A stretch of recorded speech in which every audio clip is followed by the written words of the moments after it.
穿到汉末三国后，我成了张宝手下的一名黄巾军，本想着提桶跑路，就此按照历史的剧本混混日子，可不想开局就被迫成了最后一支黄巾军的大帅，还意外的把大耳贼刘备给杀了。自此一代枭雄横空出世，灭吴还击鲜卑威震塞外，杜重阳平东夷开疆拓土，扫陆河定乾坤改朝换代。而遥想当初刚穿越过来的我，还只是一名防守下曲阳的小头目，尽管勉强打退了汉军的几次猛烈攻城，但城里的守城物资也几乎消耗殆尽。如果汉军再来攻城，那就将是最为惨烈的肉搏战。而以黄巾的兵员素质，一旦进入到肉搏战，这座城池最多只能坚持3天，是时候该走了。站在墙头上的我长长的叹了口气，当初我之所以参加黄巾，就是因为张宝在我最绝望的时候治好了我的病，并且给了我一口饭吃。投桃报李，我也曾想过要改变黄巾的命运，可惜大事不可逆。在黄巾起义前，我就曾去找过张角，说唐州不可信，结果张角大怒，差点把我斩了祭旗。若不是张宝闻讯跑来求情，我可能已经死了。随后黄巾起义，张宝在挑选驻地的时候，选中了下曲阳这个地方。我又劝诫下曲阳三面环水，虽是易守难攻，但我军也难以出击。若汉军遣一支兵马沿河驻守，则我军成瓮中之鳖矣。结果我就被张宝打发来守城墙了。因为下曲阳是张角三兄的老家，唐州告密后，朝廷捕杀了张氏全族，张宝执意要拿下下曲阳，就是为了报仇。经过这2件事后，我对黄巾已经不抱希望了，只想着报完张宝的救命之恩，然后提桶跑路。先前董卓和郭典来攻，我为你挡住了；现在皇甫嵩大军来攻，我又为你死守了10余日。救命之恩已报，我还想活下去，就不给黄巾陪葬了。思及此处，我看了看日头，已经快要申时了。汉军那边没有要继续攻城的意思，我叫过一名亲兵说道：“你在城头上看着，我下城一趟，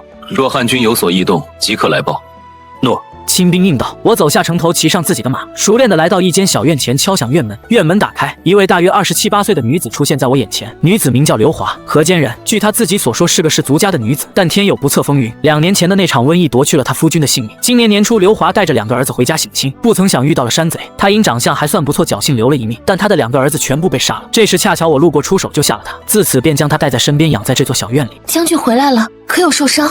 一个黄巾小帅，称什么将军？哼，放心吧，你家男人厉害得很，区汉军还伤不到我。可在妾身心里，你就是大将军了。刘华关好院门，笑盈盈地看着我。好了，华姐，一会儿收拾下值钱物件，做些干粮。今夜我便带你出城。终于要走了吗？刘华闻言抬起头来，面露惊喜之色。她是氏族之女，自然不希望我是个反贼。若非当初我和她说等报完恩就离开黄巾，她是宁死也不会从了我的。我点了点头。可眼下朝廷大军围城，我们要如何出城？汉军用的是围3缺1的战法，并未在西门布置兵力，我们可从那里出城？不怕遇到伏兵吗？刘华担忧道。围3缺1指的是3面包围，留下一个缺口，诱使敌军弃城逃跑，然后在逃跑的必经之路上设下埋伏的经典战术，很常见，但也很好用。我读过书，对此也略有了解。西门外不远有一条小路，直通山里，我们可以前往山中暂避。那西门守将会放行吗？放心吧，我都已经打点好了。他说和我们一起走，路上也好有个照应。妾身这就去收拾。刘华见我将一切都考量好了，心中再无疑虑。就在这时，院外传来一道急切的声音：“阿信，阿信，汉军又攻城了！”